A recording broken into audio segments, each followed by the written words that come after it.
Alright everyone, I wake up this morning and my prediction came true with regards to legacy media gaslighting about Biden's train wreck of a first press conference the other day. That being said, also there was a separate video I was going to make before I even knew he was going to have the presser, and there were 3 other major gaffes that he made literally in the prior 24 hours, including a conference without question and answer from the same day. Now first, and there will be links in the description of course, these ones aren't archived, they're just fucking tweets that have video of Biden fucking up royally.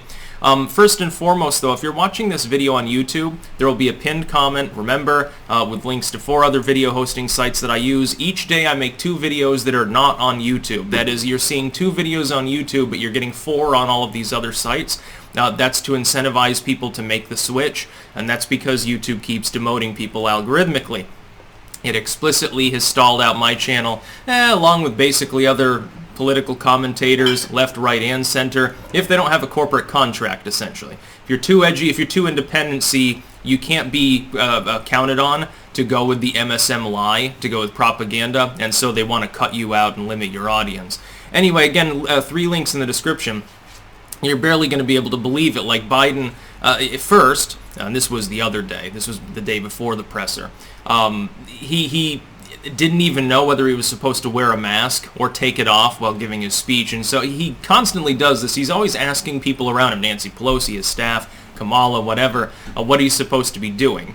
Then he was giving the conference, sitting down with press is there, he's basically just giving a statement, and then afterwards, at the end, he's like, well, I don't know what I'm doing, basically. And then another person's like, well, I think it's time for the press to leave. Now, of course, they're trying to ask him questions, but he's just sitting there like this for like a whole fucking minute staring out and with a mild smile on his face. And then you have, 3rd link in the description, I believe, him going into total garbled word salad mode, literally not even fucking understanding what he's fucking saying. And this is on top, then, of all of the mistakes that he made as well at his first press conference. He was being softballed the entire time. He was not asked one single question that he shouldn't have been able to legitimately answer if he didn't have some sort of problem going on. The idea that any of this at this point is due to a stutter is completely false. Joe Biden has always been a little bit weird and gaffe-prone, but not to this degree. You can, again, keep in mind, except for this presser, he is always using at the very least notes in an earpiece and usually has an outright teleprompter to read from. It's all scripted and he still can't maintain his train of thought. It's funny because the MSM gaslighting, though, of the conference, which I predicted would happen while it was still literally going on live, perfect example of legacy media propaganda by lie by omission. Look throughout all the reports. If they mention his losing his temper at all, they frame it. CNN has this on the front politics page. Oh, Biden, here's the key takeaways from his first press conference. And then it goes through and it's like, first filibuster reform, an odd linguistic word choice considering basically what they're trying to do is just get rid of it. That's not reform. That's getting rid of the filibuster. So it begs the question of, which opinion CNN obviously has. That's obviously a rhetorical question to ask. It talks about Biden, actually, they did mention the fact that he lashed out at reporters, but they use the softest language, and they frame it against the backdrop of, well, anyone who knows Biden knows he can have a bit of a temper. He has never acted like that before, though. It is certain, again, not to this degree. Not when he's getting softball questions by legacy media talking heads that he explicitly is in league with. These are his allies. Now, he's gotten fiery before when he's actually hardballed, but he's never gotten, before the last couple of years, he's never gone off on an MSNBC reporter.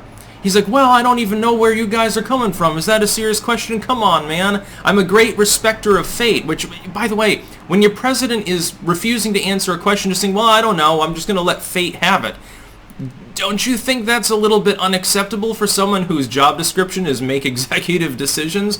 That's his Senate attitude bleeding through. I don't even necessarily think that's dementia related. That's him being a career legislator as opposed to having any executive or business experience. Hunter Biden's got plenty of business experience, mostly involving white powder and corruption in Ukraine, apparently.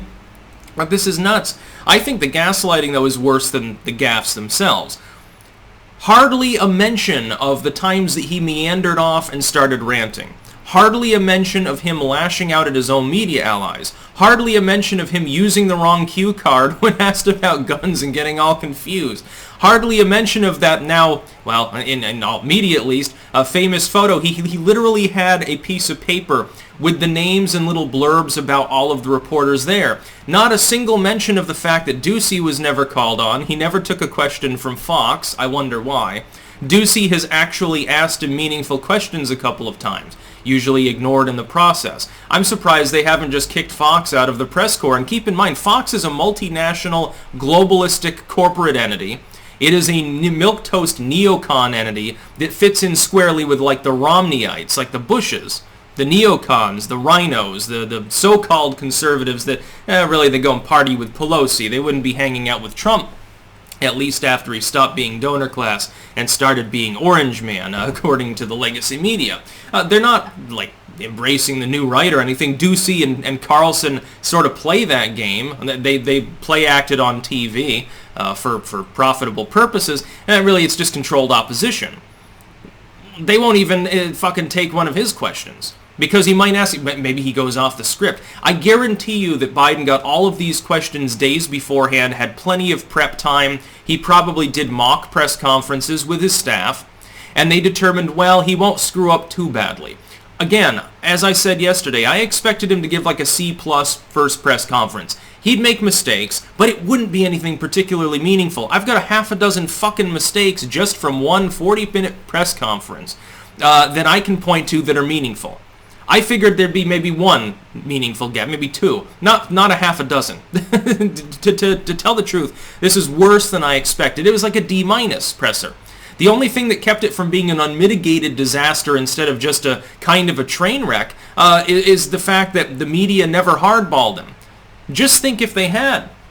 Why do you think they keep Biden in the cellar all of the time and won't let him interact with people on the street? He's going to challenge someone to a push-up contest, or he's going to go off into stutterland, so-called, in other words, his dementia rants, or he's going to insult somebody. He's going to do something crazy. He did this all throughout the primaries until they started using COVID as an excuse to not campaign at all.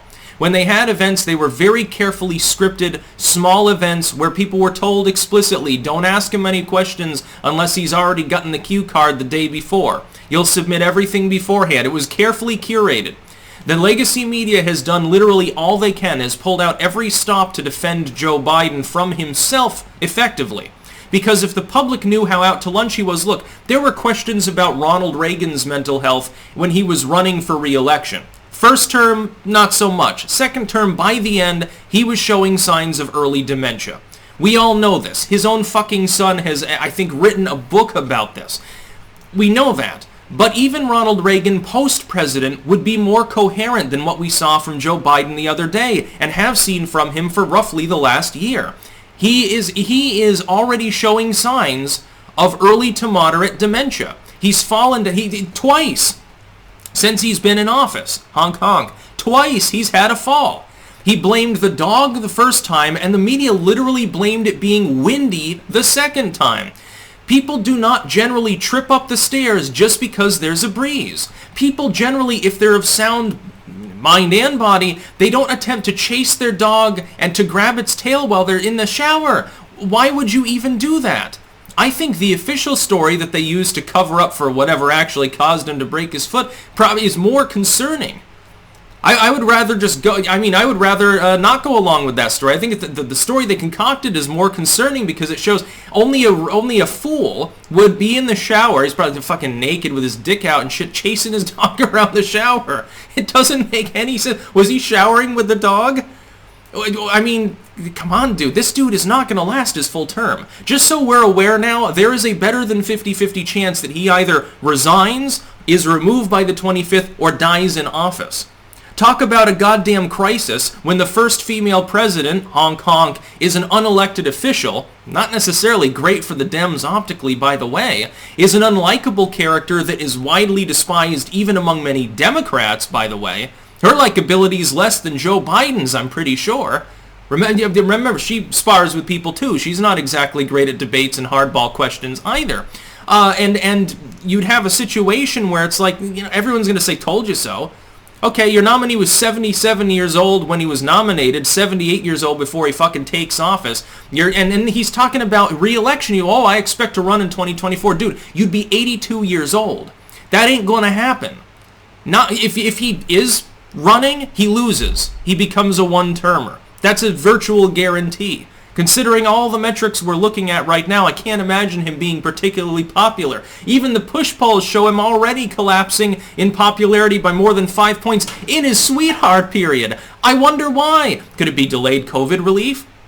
Could it be his fixation on canceling women? Could it be antagonizing other countries? Could it be the economic crisis that we're facing, gas prices soaring and so forth? Could it be higher unemployment? Could it be the fact that the pandemic's still raging? Could it be this? Could it be the fact that people for several months saw little from him, and now they finally get his primetime TV slot, which, by the way, very few people were watching. Did you see any of the streams? I think the official White House stream peaked at less than 5,000 people, I think. Dude, I get more people watching me. I talked to Chris Whalen about taxes, which is not necessarily a subject most people are intrigued by. I think I had more people watching that than at peak on many of the streams of the goddamn President of the United States supposedly talking about meaningful issues. Not that he actually answered half the questions. Half the time he basically ignored the point of the question and then meandered around, and nobody ever followed through. Mr. President, what's going to happen with the border crisis? Well, come on, man. It's going to get better and quicker than you expect. No follow-up. Oh, how are you going to make it better? Why are you not visiting the border? Do you care about the fucking kids in cages that are down there? Notice how that language was never used. That's about all. Peace out.